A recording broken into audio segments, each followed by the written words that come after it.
Hello, this is Lee Jin Chin, your lead trainer for the ESG-Ready certification program, and I'm very happy to be sharing with you the course outline for Level 1 and Level 2 certification courses that's being run by ACMF, that was jointly launched together with the Circular Business Association. So let's get straight into it. So ESG-Ready certification Level 1 actually is comprised of 2 days of workshop of 2.5 hours each. And then we have a 30-minute assessment to make sure that you've taken away the key components that we want you to absolutely remember from this level. And on top of that, we throw in free 40-minute group consults, which is very much like a post-implementation support. So as you implement things in your organization or business, you'll be able to come back to the group consults and really get, time with our trainers, make sure to answer your questions and help you keep moving forward. Okay, so let's start off with the course content in the ESG Ready Level 1. Now, absolutely starting with demystifying the sustainability and ESG jargons, concepts, and frameworks, because we realize that very often if people start on the different pages, even though they're using the same words, they could be actually meaning different things when they're using all this sustainability, ESG jargons. Okay, so we start off first with talking about like the birth of corporate sustainability and ESG. Where did it actually come from?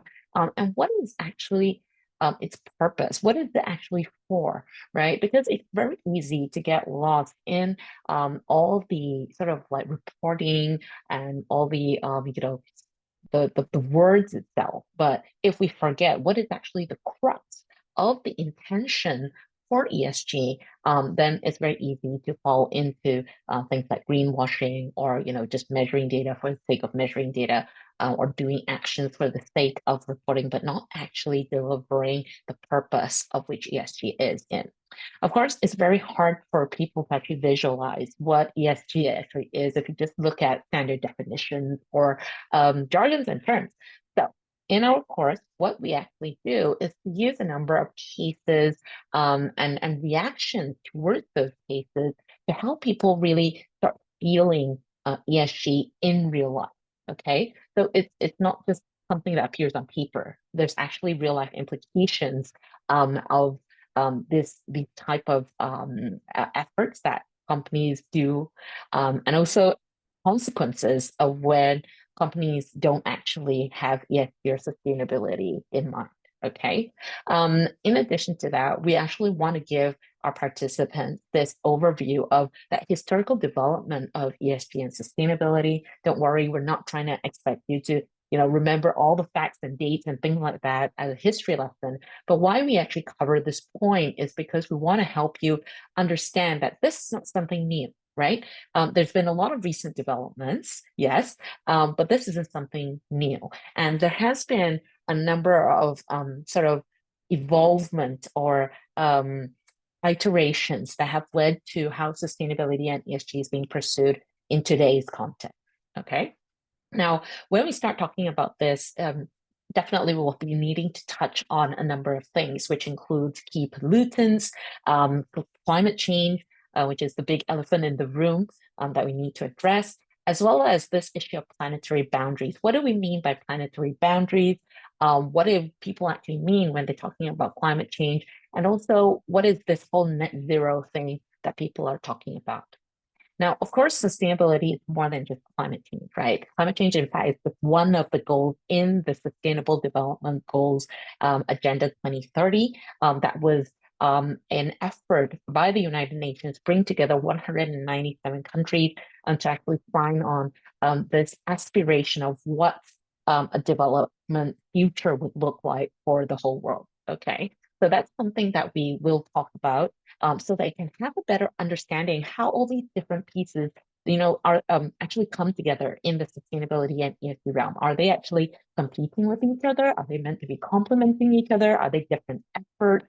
Because very often you might find some people say that, oh, if you're doing with climate change, we don't do anything in, let's say, biodiversity. But then there are other people who say that you can't actually separate these things out, etc. Okay, so this is why this module is really important, because we want to help you just really demystify all these jargons and help you actually see how they fit together, how they relate to each other. Okay, which then gives us a very good foundation to then talk about how sustainability has actually risen in its profile in the last 2 to 3 years, right? It's not something new, but there's definitely been major changes that's happened in the last 2 to 3 years.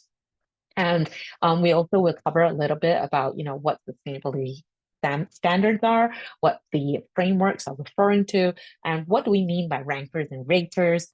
And most importantly as well, what is this whole thing about circular economy? It seems to be something that's been thrown into the mix in very recent terms. A lot of people, governments are jumping on board for using the word circular economy, but what does it actually mean? And how does it relate to this whole ESG and sustainability topics as well?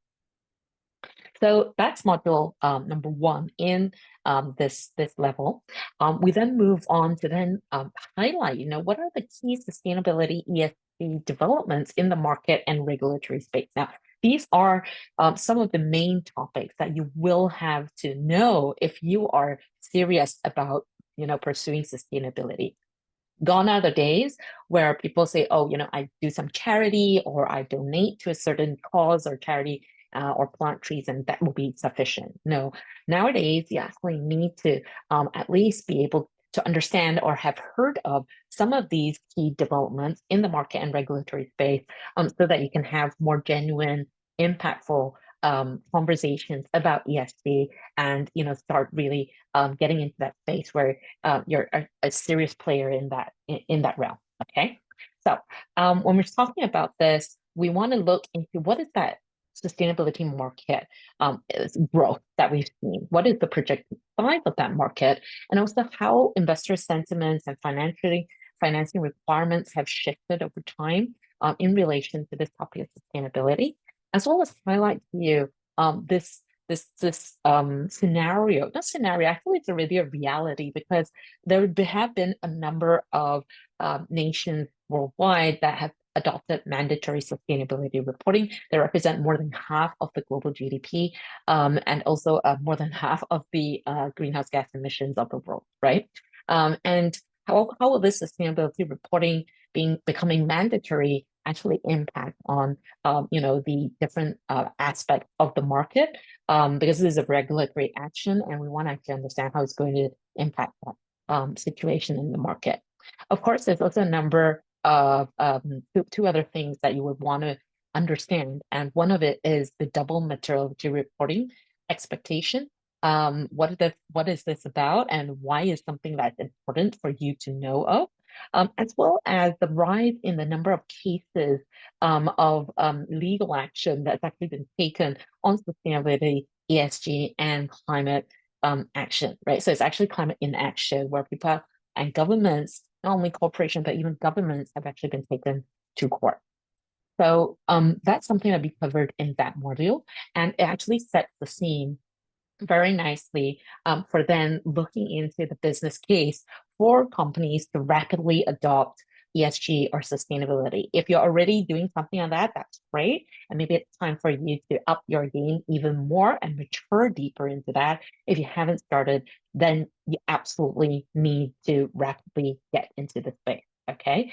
And we're going to be looking at what are the business risks that sustainability and climate change is presenting to businesses. We're looking into sharing with our participants the gaps in implementation, of which, even until now, nobody, not even the governments, not even the technology, not even the other private companies or ecosystem players and civil society organizations or NGOs, etc., nobody has actually been able to really fill in those implementation gaps yet. And why do we want to actually highlight gaps to you?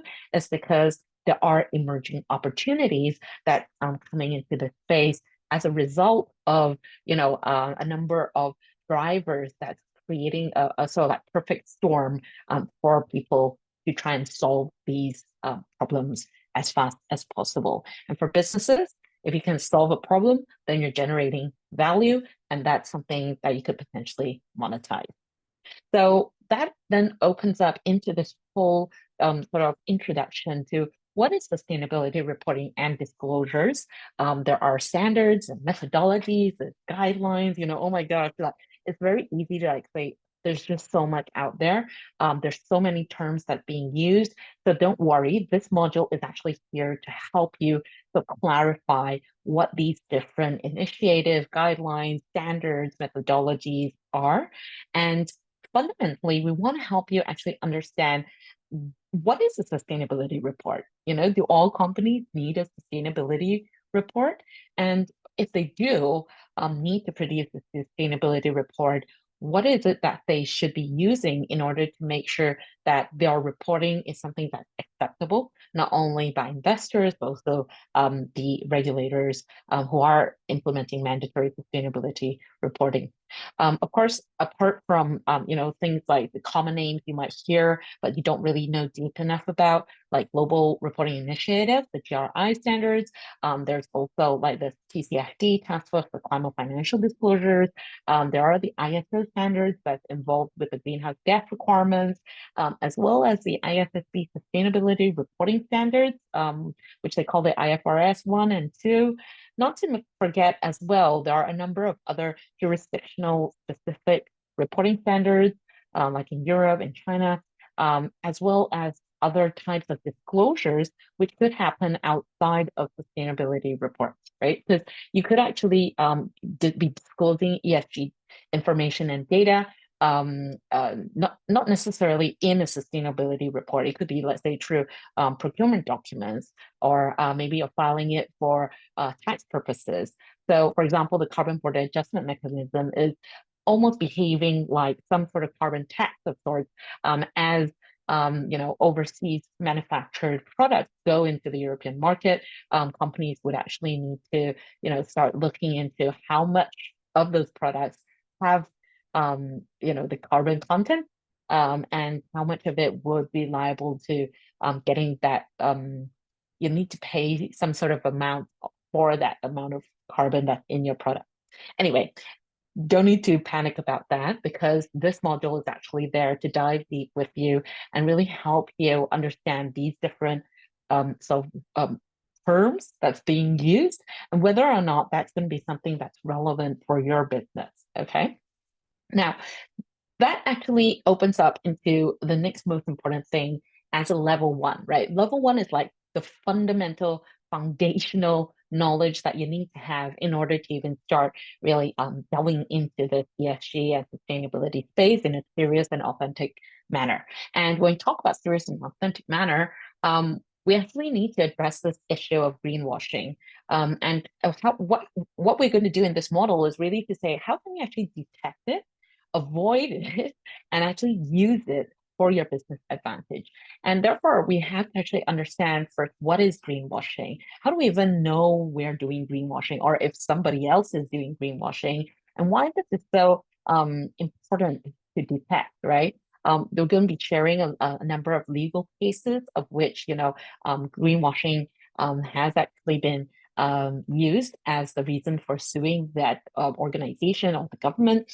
There's also been a number of new laws and policies that have been adopted across different countries. So we want to be using these case studies to really help you understand the impact that greenwashing could have on businesses, as well as the types of greenwashings that is quite commonly found in the market. Now, of course, just knowing is not sufficient. So what we want to empower our participants of ESG Ready Level 1 is to have this method for rapidly detecting greenwashing. Now, why are we trying to do that? We're not trying to help you detect greenwashing to say, oh, you're not doing good enough. Oh, you're bad. Okay. And we're not trying to be judgy here. But why we want to be able to rapidly detect greenwashing is because, number one, we want to avoid doing it in our own organization so that we can protect ourselves. So that's almost like a defense strategy. But on top of that, we want to actually use the detected greenwashing to meet our potential clients where they are, and empathize with the pain that they may be facing, because maybe they're doing something in-house, or they could also be relying on a third-party provider to deliver certain aspects of their sustainability or ESG efforts, right? And if they are facing some sort of gap or they are facing some sort of barrier, we want to actually use this potential greenwashing or detected greenwashing and create a solution for them so that they could actually get out of that pitfall, right? And in doing so, using it to boost your own business advantage. Because probably you already have the capabilities and the skills, or maybe even the technology to do it, but just haven't applied it in a certain way to actually solve this issue that could be creating greenwashing for your clients. And circular economy thinking is something that we use in order to help you sort of like see it from a different way, right? So you detect the greenwashing, but we also need to come out with ideas, innovations for solutions, and circular economy thinking is some powerful tool that could help you in that process. And in our module, we actually want to introduce that to our participants so it can empower you with more tools to actually find solutions and to solve this and create business value and advantage. Now, when we start talking about, rethinking the challenges that maybe you yourself or your clients are facing, we have to understand this topic of carbon emissions and key pollutants. There is a lot of jargon that's flying out there about like carbon pricing, carbon markets, carbon tax, carbon credits, what are all these things? And how do you even know when it's actually in play in your market? We're here to demystify that for you. We also talk about, this carbon footprint assessment and help you clarify in terms of what is organizational carbon footprint, what is product level carbon footprint, when do we use carbon reduction versus carbon offsets as strategies in an acceptable way that would avoid greenwashing. And also this concept of key pollutants across an entire life cycle. Now, the life cycle sort of an assessment part of it is something that fundamental principles you need to understand in order to have that conversation that can mature with time in ESG, right? Something that you really want to be avoiding in terms of, especially in terms of avoiding greenwashing, is to like sort of let's say, yeah, we're done. If you just solve one part of the whole life cycle. Yeah, because what you're seeing is that it's very sort of dismissive of the impact that your product or the products and processes that's involved in creating your solution could have on the environment. So this is something that you need to understand what actually is life cycle, right? Is it cradle to gate? Is it cradle to grave? Or is it cradle to cradle? What is that scoping that people are talking about? And what do they actually mean? And therefore, how do you actually use that to find out the key pollutants that you may be producing or your clients may be producing in order to start dealing with them? Okay. So from there, we now jump into looking at doing some exercises. So previously we were using a lot of case studies and things like that, but here we want to actually do some work with you. And we will have templates and things like this for you to help you because we want to help you get this very quick assessment of your business's ESG risk and your readiness. Now, we will have a rapid assessment of the ESG risk in your business. We really want to be looking at how likely, in what ways are your business going to be impacted by these changes in the ESG sort of situation in the market as well as regulatory space. We also want to be looking in terms of how your business is ready to respond, right? Or are you really early in the journey or are you somewhere further along now? And where is it that you need to be paying attention to when you want to, really capture the value that ESG could deliver for your business. And then number three, we want to have a rapid assessment in terms of the product offerings that you have in terms of it being ESG compliant and things like that. Why we want to do this is because we really need to know where you're starting at, and that would form the baseline in order to do the ESG strategies and action planning, because that's the starting point. And when this module that follows on, we actually want to say, okay, this is your starting point. Where do you want to go now?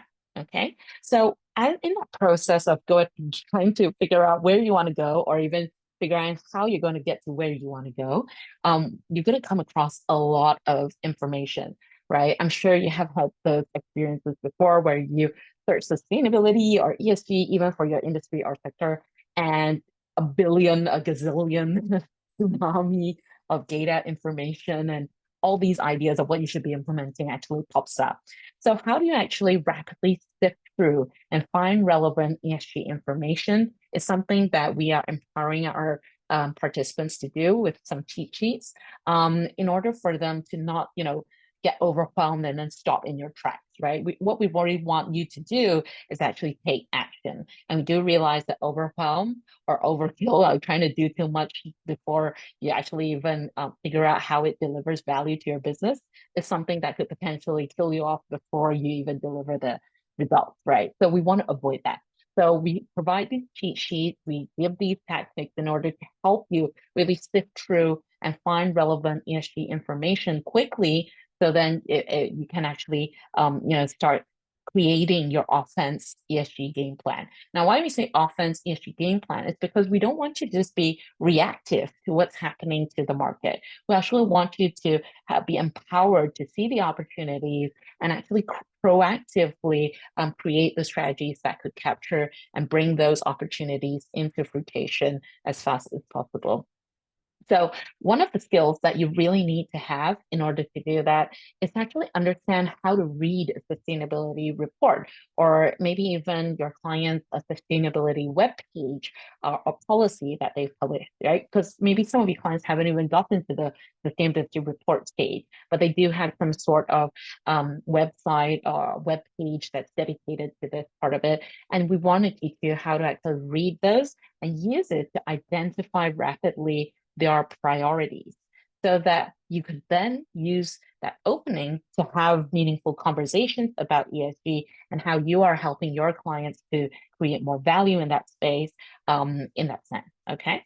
So once you've actually understood where their priorities are, you would really want to do that recheck, right, in terms of your product, the readiness for this delivering an ESG value as well to your client.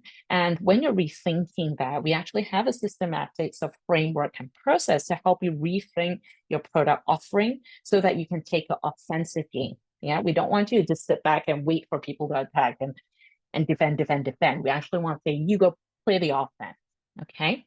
And in that process, again, we want to use a powerful tool to help you in that rethinking, and circular economy is something that we found to be a very useful framework for you to unlock that opportunities, because it takes on a very system level thinking. It looks at value networks and not just value chains.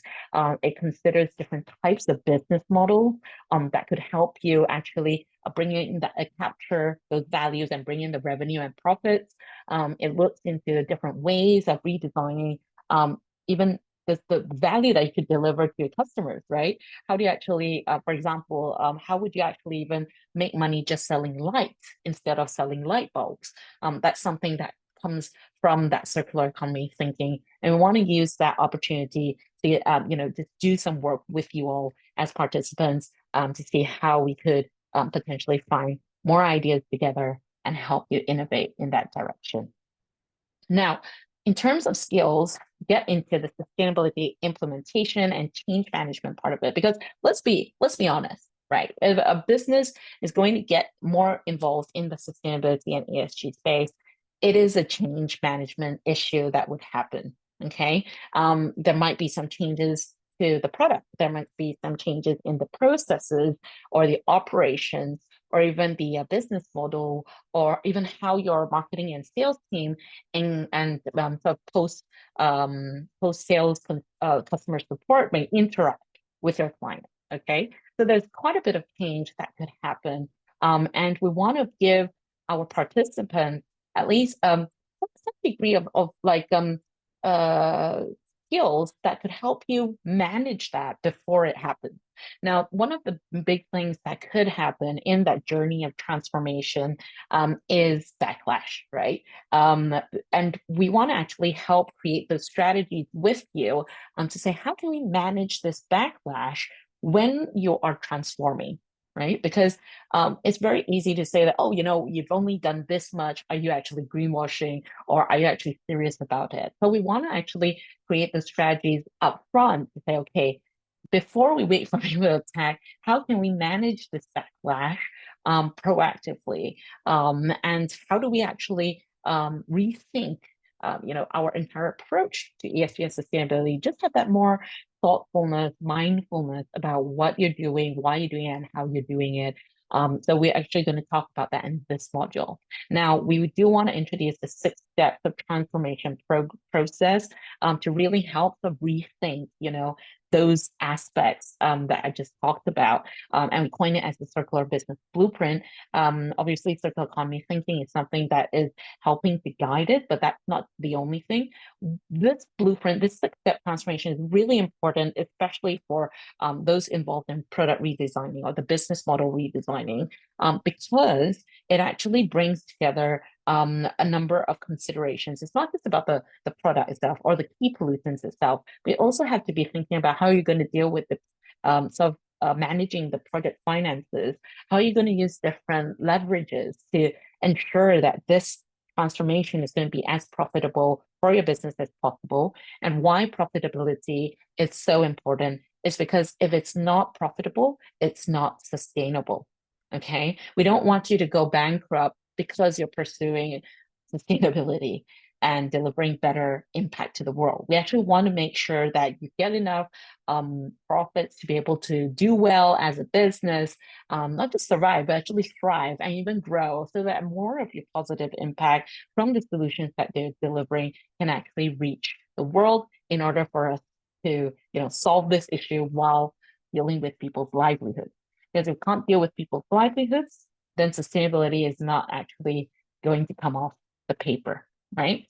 So in this sort of like module, we're really looking at the different skills that you may need in that process of transformation. I want to help you that sort of like understand how to map out your value network and build relationships, help prioritize your key clients and stakeholders, create the strategies to actually gain liking, trust, and actually lead the conversations when it comes to ESG, right? So we don't want you to be in a position where you're just taking orders and customize to every client's needs and fancies. We actually want to put you in a proactive position where you would be able to lead the conversation towards your business advantage. And we even go as far as using flowcharts and even role play exercises to really help you as participants really understand and practice, how to have those type of discussions with your clients and stakeholders.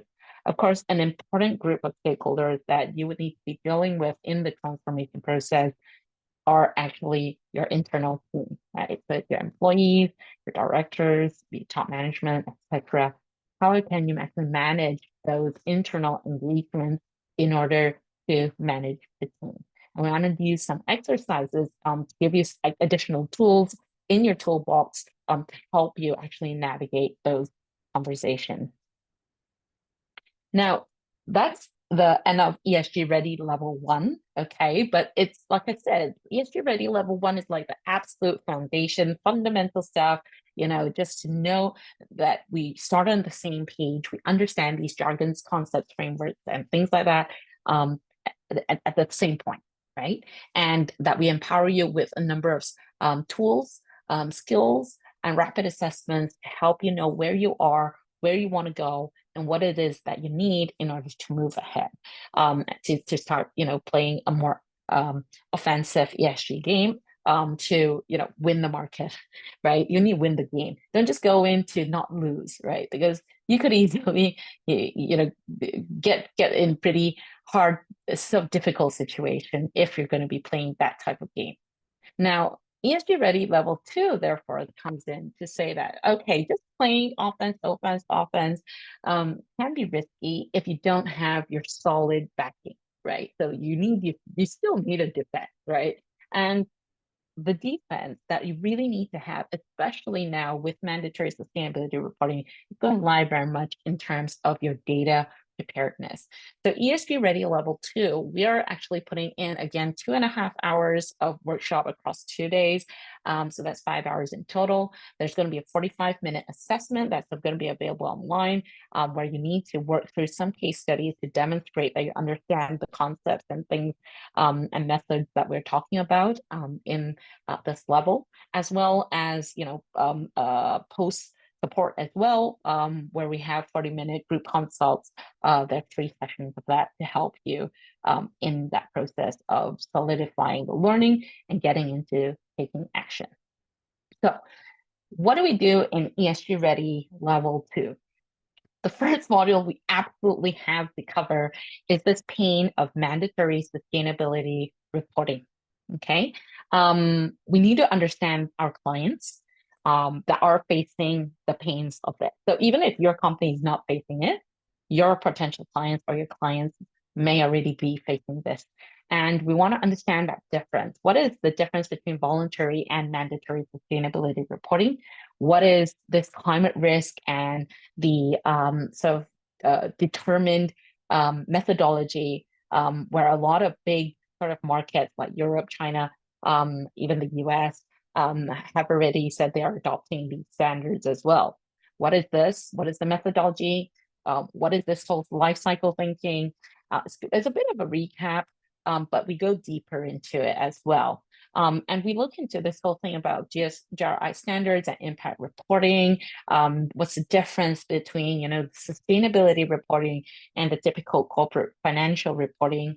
How do they work together? Are they complementing each other? How do they complement each other? What information actually are you supposed to be getting from these type of reports in order for investors or the regulators to understand this company's performance, right?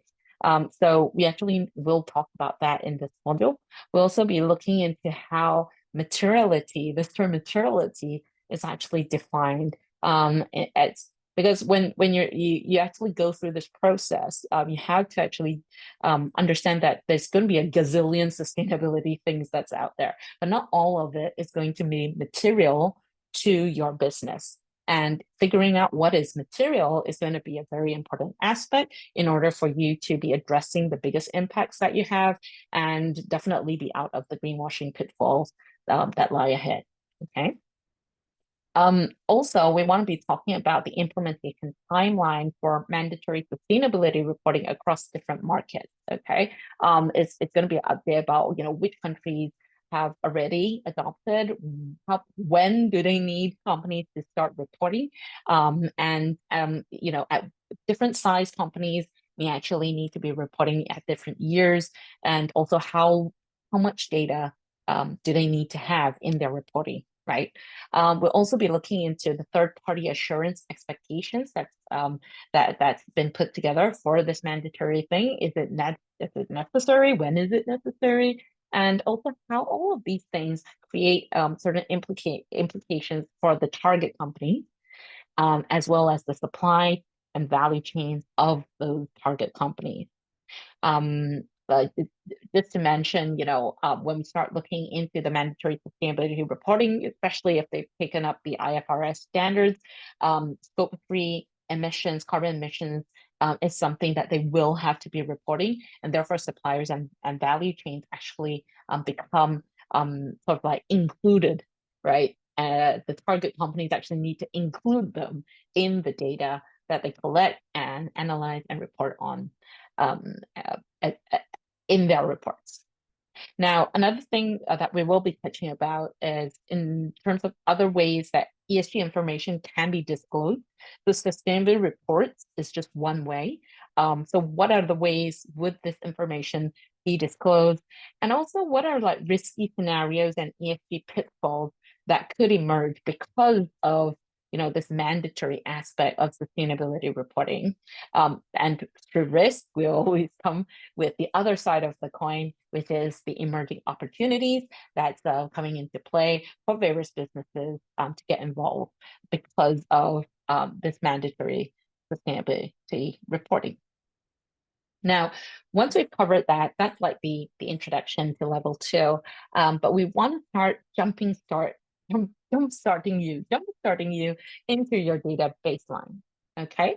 Data preparedness as a strategy is something that we will introduce to you. You know, how is it going to be used in your defense and offense game in this ESG game, as well as providing you with, you know, templates to say, okay, how can we identify the key pollutants, critical inputs, and key processes that is likely to be needed in the sustainability reporting and disclosure.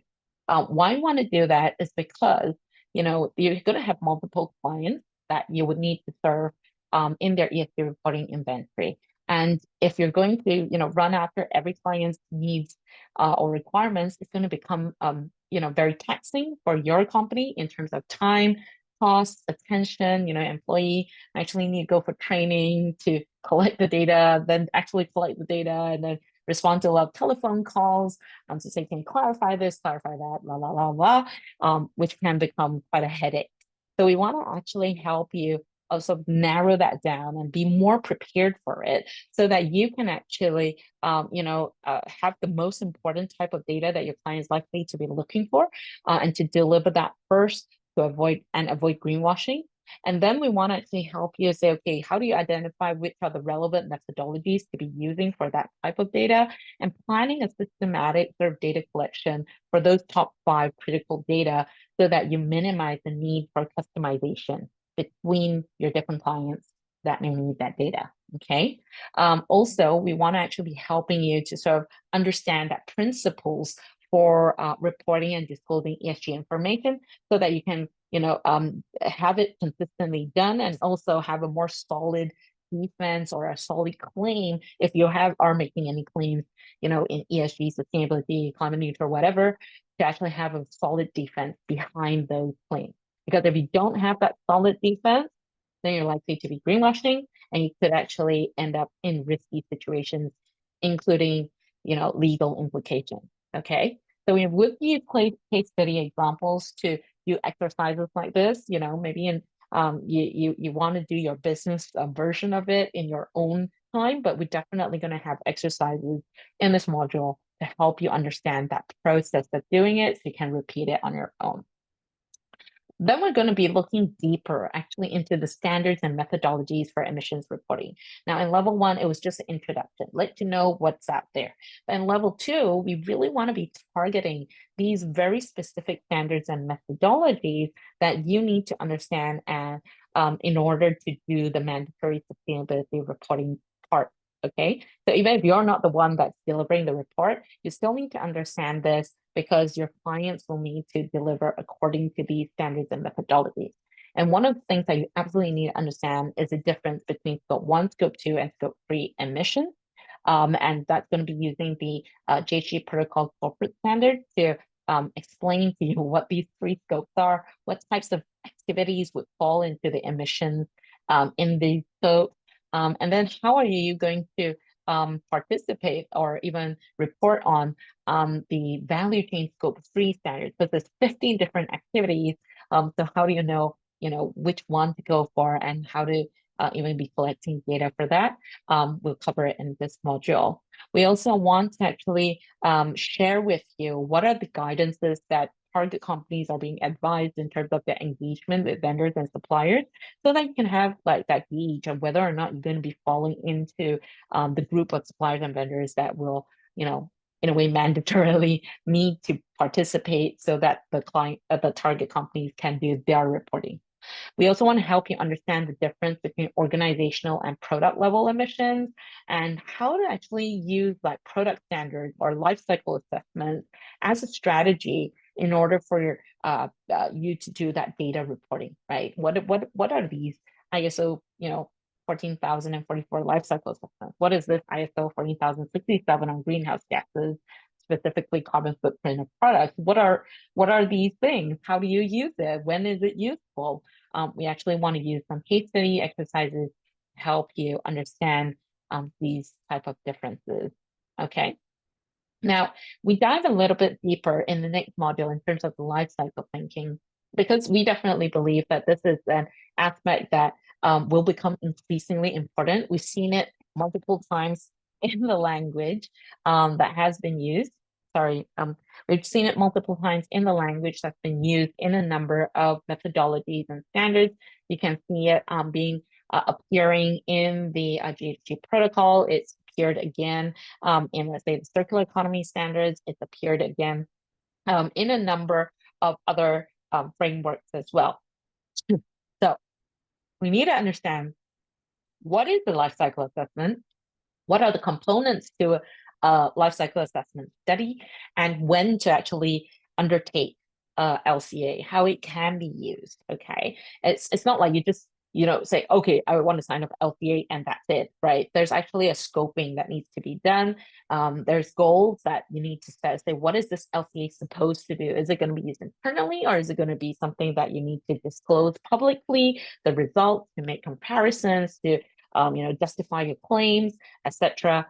They all have different purposes, and therefore you need to understand this life cycle assessment thing first, right? But more importantly, you don't want to forget, what is the purpose actually of even having this life cycle thinking?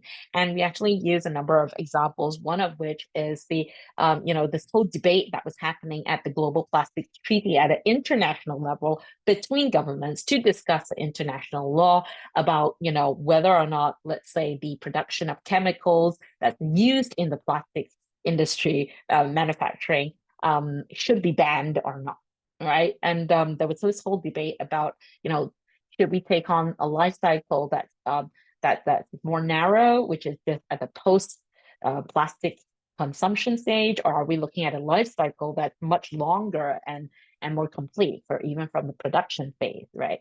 So these are like debates that happen because it has legal implications once those type of laws pass into get passed. It's also something that in different methodologies you need to be sensitive to that, because the type of data that may be needed for something, let's say, cradle to grave, is going to be quite different from cradle to gate. Okay. There's also going to be a number of impact categories that we want to introduce to you all, so that you have a better understanding what is involved in life cycle assessments. What are the different aspects of impact that would be measured? So carbon is just one of the impact under the climate change impact. There are many other some impact categories that are included as well. Also, we want to help you understanding, this whole thing about comparisons and public statements, when to use it without greenwashing. I think it's something that you need to understand before you, release your results or things to your clients. There need to be, of course, some disclaimers and things like that, assumptions that you need to be ready to provide to your client who is doing the reporting. Okay. So that then leads us on to the next module, which is actually the post measurement, because just getting measured is just like one step, right? Literally, if you're contributing to your client's scope 3, you're literally collecting the data so that they know where they have a lot of emissions and a lot of ESG risks that they haven't dealt with. So the next question that's going to obviously emerge is going to be, can the supplier and vendor actually help us reduce that ESG risk, right? Or the emissions that's there.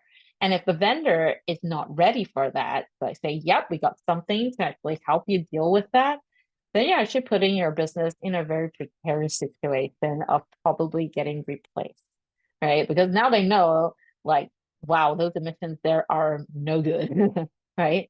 And we need to do something about it. And it might not be something within the control of the target company, but what is in their control is their procurement choices, right? So you really want to have like this preparation. Again, this is where the offense game actually comes in. Say, how do we deal with the what next question from your clients now that they have a better understanding of the baseline ESG matrices? Right, we're thinking about the product, process, business model, organizational operations. How do we actually rethink that? And again, the circular economy comes back in. We're doing it as a bit of a workshop using case examples and exercises to help you to actually have that rethink, right? Because what we want to do is actually help you get to a point where you can craft out a plan and targets to actually increase the ESG compliance that your business has. It could be in any part of it. It could be from the product, it could be from the process, it could be from your business model, it could be from your own operations, etc. And this is where we would like to probably get a little bit more deeper into the circular economy standards. And there's ISO standards that literally released in May 2024, so it's really fresh off the boat. But what it means is that there is a common international understanding of what would be considered as circular economy, and actually using that to solve these sub-sustainability challenges. Okay, so this is where we're going to be looking at that. We also want to make sure that you start, creating a data system and processes that it makes it easier for you to keep track of all this data and information that you're collecting and needing to share with your clients. Okay, so in order to do that, we do recognize that there are specific skills that you would need in order to navigate those ESG conversations that's backed with data preparedness. And we do mention clients here as a very important part of it, but also we want to bear in mind that you may actually have your own suppliers and vendors.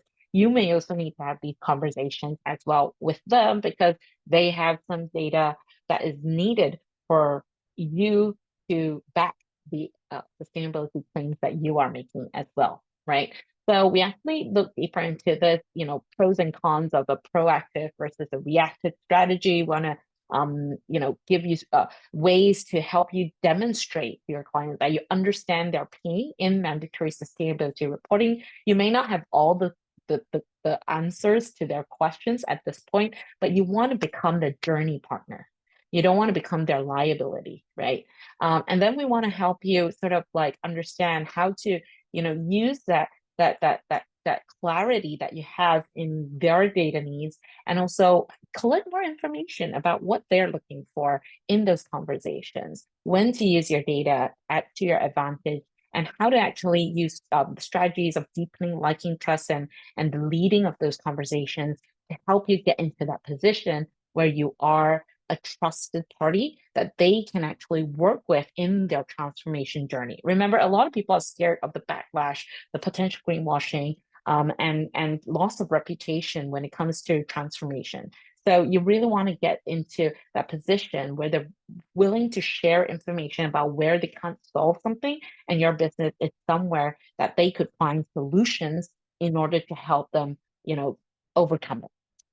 Also, another important piece in terms of navigating that conversation with clients comes from that negotiation of data collection and even third-party assurances cost, right? Because this is actually, there's going to be some costs involved, right? And sometimes it may seem like your clients expect you to go and get all of this sort of like audited or verified or whatever it is, when actually there's also a potential for your client to be the one to do that third-party assurance on their end, because they're collating together so many different suppliers' data, etc.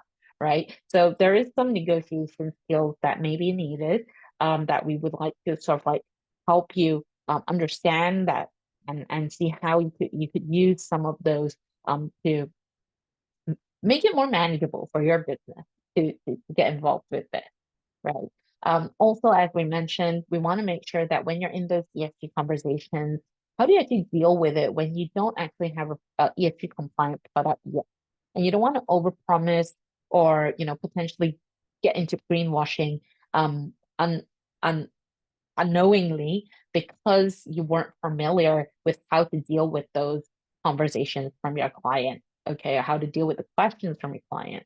We want to actually work with you to develop some skills in that aspect as well.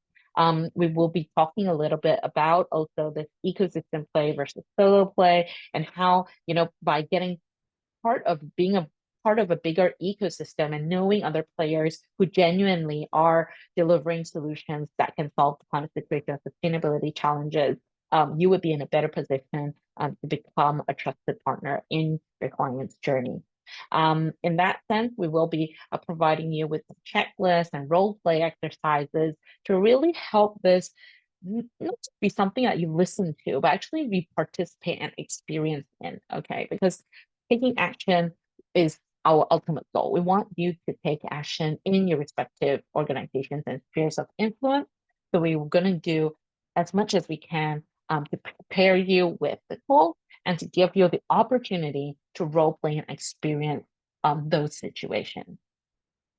And this, I think, is going to be our final few slides, actually, which is the module about managing conversations for implementation is also something that we want to actually make sure that we get on point with you.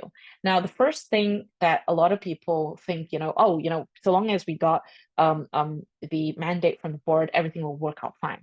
But actually, in every layer of organization, ESG sustainability is going to touch. Right. So you want to make sure they can have a systematic way to actually identify key internal leadership that can drive the implementation.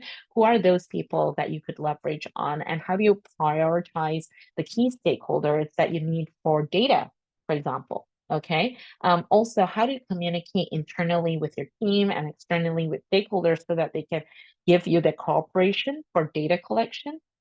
And also, at what point do you actually need external expertise, and what do you expect from these external expertise to help you? That's also something that you would need to be dealing with when you're dealing with implementation.